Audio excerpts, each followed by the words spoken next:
we design, we then decide we go to Radio Africa to Maina in the morning. Okay. So we go to Maina in the morning, we advertise. He sells the product, it blows up. We can't work. That day the phone is, people call, we can't do anything.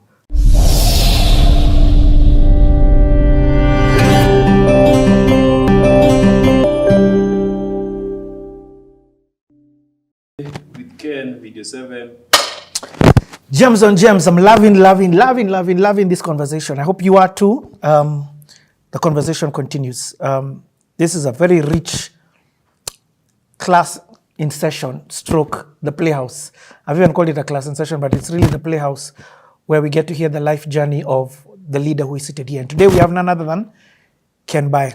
So you are now in school, you're gaining your back and forth deputy. Continue. So we carry on, and then in December, in Easter now of 2018. Easter. Yeah. So I'm still working on Vipingo. What are you doing at Vipingo at this time? We're finishing. We've done the master plan. We are designing what would be phase 1 of the industrial park. Industrial. Yes, we are. So in Vipingo, still doing the design work. We're doing the master plan, and we need to start the project. So there is work now. It needs to start practically on the ground. I get it. So we need to ground break and have a team on the ground. So around Easter, I'm the one still reading this process. The point of contact in Vipingo, there are consultants from across the world, Rockery, engineers, architects working on it. And have you left 2 Rivers at this time? Our office is still at 2 Rivers. I have a few other responsibilities. At 2 Rivers? At 2 Rivers. Yeah. And for Adina itself, across, even in Uganda. But my attention is more on Vipingo. Okay. Then James is on holiday in Mombasa, in, I think, Vipingo. We go together with Fred. We are going to meet, Fred Moremi is the CEO of Centum Capital. We fly to Mombasa to go and meet... James? No, we are going to meet lawyers. The Vikram, the lawyers on the ground who are working on the project. Okay. On other things, the process, the titles and the rest. Then we join James in Vipingo so that I take him around what we are doing. When we are there, we have a conversation. I tell him, I want to come here on the ground. No, he says someone needs to come here on the ground, be responsible for this project while they are here on the ground. I say I will do it. And maybe 6 months, if nothing happens, you can hire someone. That's in April. Then, so we agree, Vipingo has a board. A board has already been constituted. We prepare a board paper, and I get a team to move with to Vipingo. So I speak to everyone. It's almost very far. No one is interested in relocating. But Raphael is now the GM in Uganda. Agrees, because he had worked with him previously. He joined as a graduate trainee. We are doing Centum offices, King Beverage offices as project managers. King Beverage offices, I worked with King Beverage. So, so their office on Mombasa Road. Yeah, we're the ones who did it with Raphael. All the work. Nick was the GM. The GM, yeah. So Raphael agrees we go to Vipingo. So we schedule a board meeting, and on 28th of June, it was on a Monday, in 2018, we get a board approval to proceed with the project. Even chairman is there. It was on a Monday. So we get approval, we carry on. So we start with industrial and residential. We've done a concept of awali. So we start by selling on the ground. I've come with Raphael. We also agreed to come. We got a crack of works called Karanja. Yeah. And we moved to the ground. And you've left wife at home? Yeah, I tried to convince her to follow me to Vipingo, saying that's a bad idea.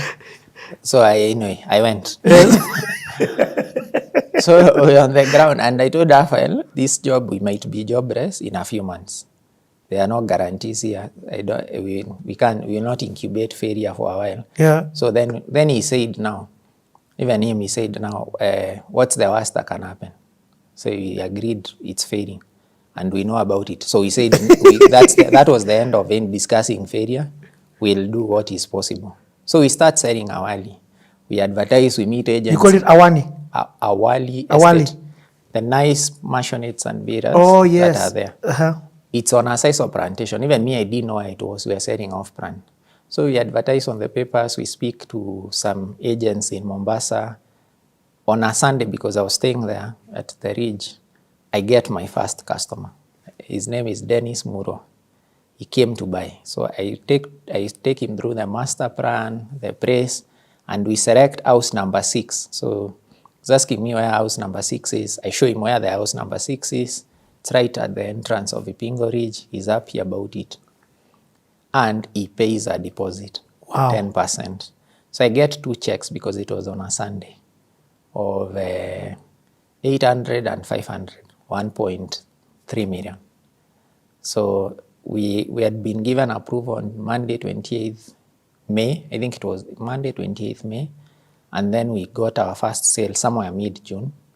We banked it, so we knew at the worst we have a salary at the end of the month. But with that money, we went and advertised on Nation Media. Ooh.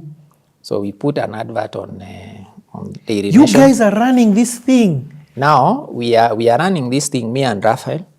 We are the sales people. That's what I'm...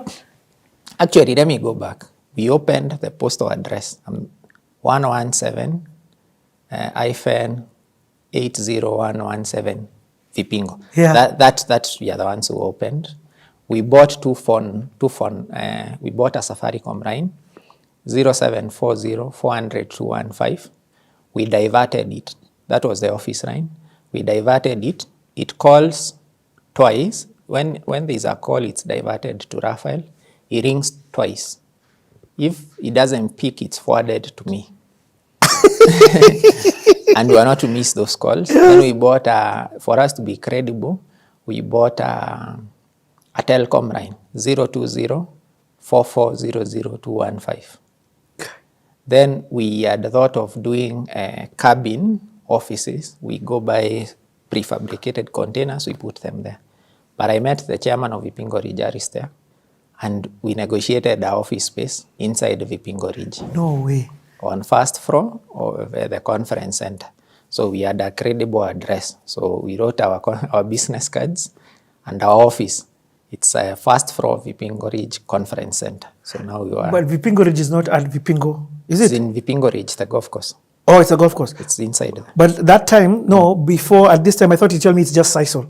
No, you see, Centum owns all the land outside of Vipingo Ridge, the entire Sisal. But Vipingo Ridge is separate. I get but it. we have a working ecosystem. Okay, yeah. So we set up our office there. We went and advertised. So when you call, you speak to Raphael. I'm seated next to him. Then people ask to speak to his boss, or you call, you speak to someone at the reception who happens to be Raphael, and then now he comes back as a sales executive on the same thing. We're just running as a complete startup, but it will grow up very soon. So we advertise. So you've been given a budget to go down with? No. As we only asked for the opportunity. We said we will send back, we used an analogy from the Bible, we'll send money back to Rome. Yes. We'll not ask Rome for money, we'll send them back food. So he said we are going and we will not ask for any shilling, we'll in fact be sending money. We are so convinced because we are the ones working on this project, we will be successful. Failure was not an option. What? So you sell your first house, you guys buy phones and start redirecting phone calls and put a billboard. We had bought phones before we went to Vipingo, but I remember, that's why I remember, we're the ones who opened the postal address. What else? We even did the website. The ones who did the website, www.vipingodevelopment.com. We got the domain. Our IT company was supporting us. Yes. We did the content, we did the brochures, we did one because we were writing in English. First, you think in your primary language. So you think in Kimeru, then translate into English. I gave it to John C. Biokumu. He said the Englishman cannot understand this. We went to his house to polish it. So he polished our collateral. Off we went. I can't forget. My God. So we advertise on Daily Nation. We put a full page advert. We told them we are Centum, we'll pay in 60 days. We advertise, then we get calls. So people are interested, but they're asking, is there a project that is affordable, below 5 million? Government was doing affordable housing. So we sit across one another and say, if we do a 1 bed, 45 square meters, we did some numbers. We said that we sell for 1.8 million. 2 bed we sell for 2.9, 3 bed for 4 million. We can sell. We agreed we can sell. We spoke to our architects, Lexicon. We asked them, they said they can do it. So they gave us a concept design. Luckily with James, how you work, decisions are quick. We sent to him, he said, give us approval, we test it. If we get enough demand, we'll go to the board for approval. We design, we then decide we go to Radio Africa, to Maina in the morning. Okay. So we go to Maina in the morning, we advertise. He sells the product, it blows up. We can't work. That day the phone is, people call, we can't do anything. We are unable to work. So just sales, leads. You guys are now closing those leads. People asking questions. People asking questions. That day we didn't work, we were busy responding to questions. The following day, you know, that advert runs the whole week. Yeah. So people asking questions, asking where can we pay, how do we select the house? So now we are running what to do. Because anyway, we are not sold any houses before, we are the first ones. So we formulate it, then 2 Rivers at the customer service team. We call James with a solution that we put that customer service team in a room.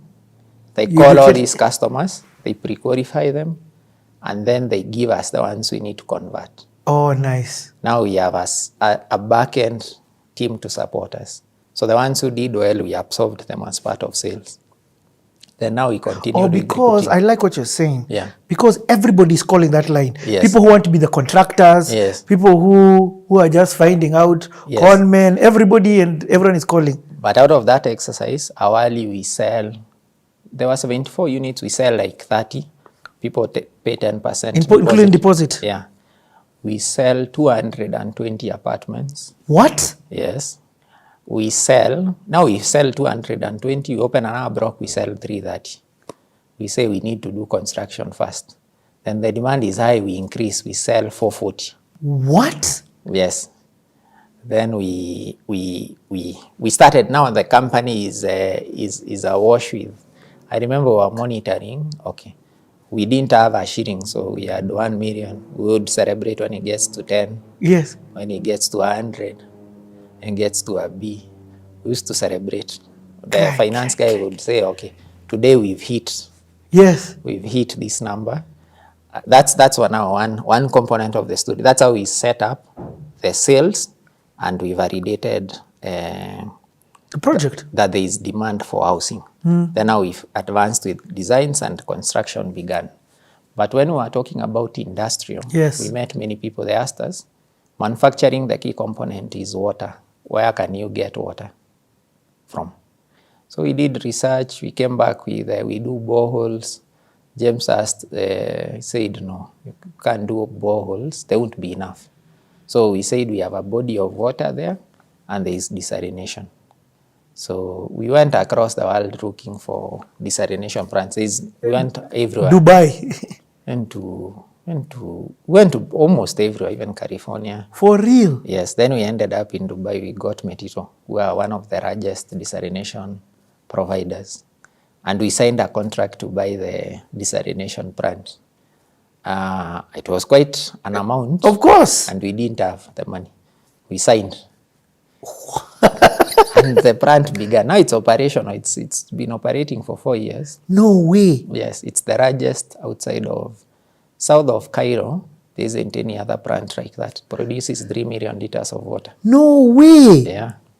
I know about the Dubai one because I watched a documentary on it, and it is huge. Ours is not as huge, but we have a desalination plant there. So for somebody who needs to understand what that is taking seawater because it is salty and turning it to so that consumers can use it. Yeah. All the way until drinking. Until drinking. Drink water. What? Produce 3 million liters of water. It's just that crass folding, you put concentrated salt on one side, plus a membrane, then this water flows on this other side. It's the same, just a same simple concept. Clearly, me, I don't know the class 4 thing. Yeah. What? So we put in the desalination. There was a demand for it. So outside, wait, for this sales thing, outside of Raphael and yourself and and the call center that is just sending you good leads. Yes. Are you growing? Is the team growing at this time? Yes, now we're recruiting every other day. We ended up being like 15 people. Yeah. We had a finance person, we had a project manager. We kept recruiting, but now the business, we saw it's sustainable and it can carry on. Okay, where do finances go in a situation like that of sales?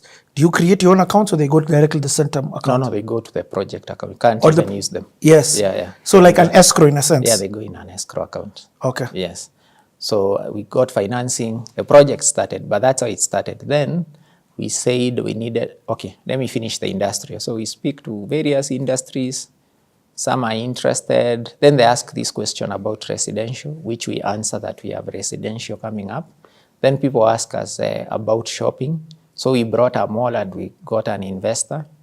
Then we met a big industrial conglomerate and they partnered with us. What? We had done thorough research on that group. The owner was coming to see us. We organized at the Ridge, breakfast, big boardroom. The guy came in a simple way, spent time with us the whole day.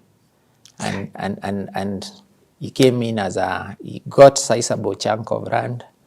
And he said, you guys are too passionate. you have your small car here. And we talked to him, he says, okay, where are you going to see? Because we are speaking with him with finality. We agree on a price. We are not asking to consult. Yes. Then he says, how come you're not consulting? He say we have the leeway from our board and from our boss to do this much. But in the meantime, in the conversations, we are sending requests for approvals on WhatsApp to carry on the transaction. Anyway, that's the story of how Vipingo came to be. Vipingo has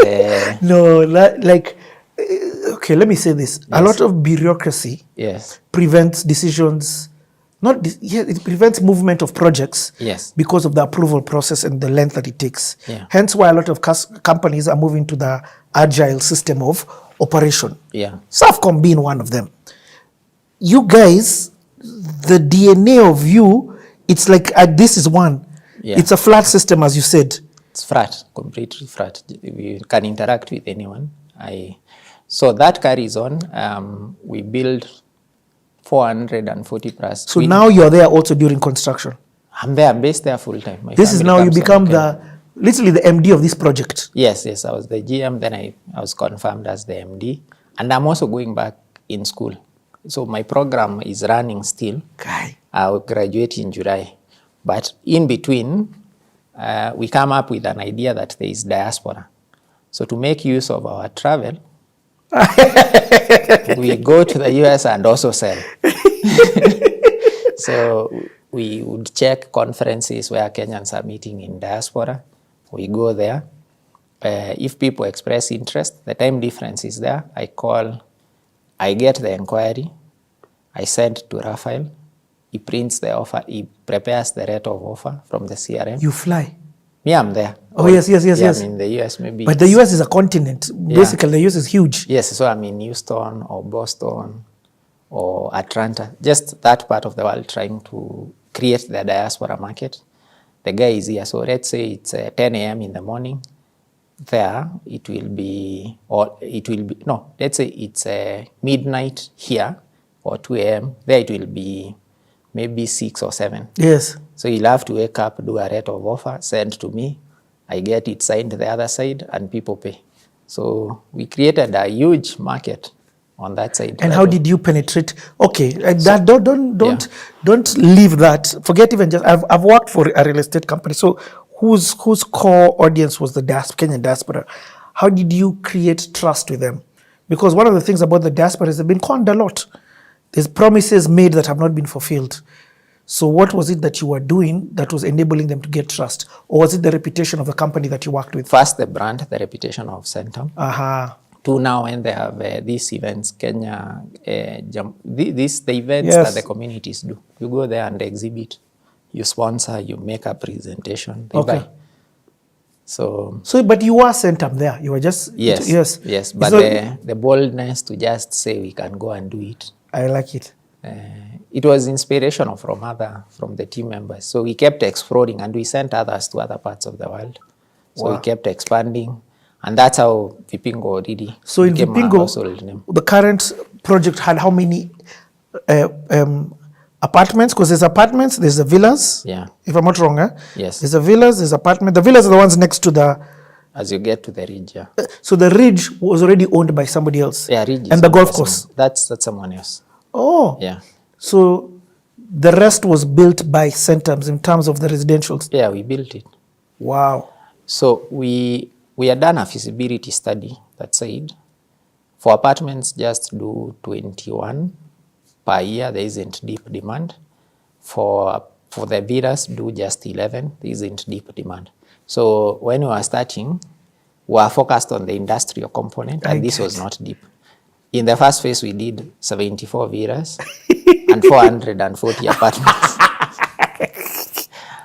And then now, yeah, we finished. COVID happened. Yeah, Yeah. in fact, I was going to don't rush like Yes. that. Two things. So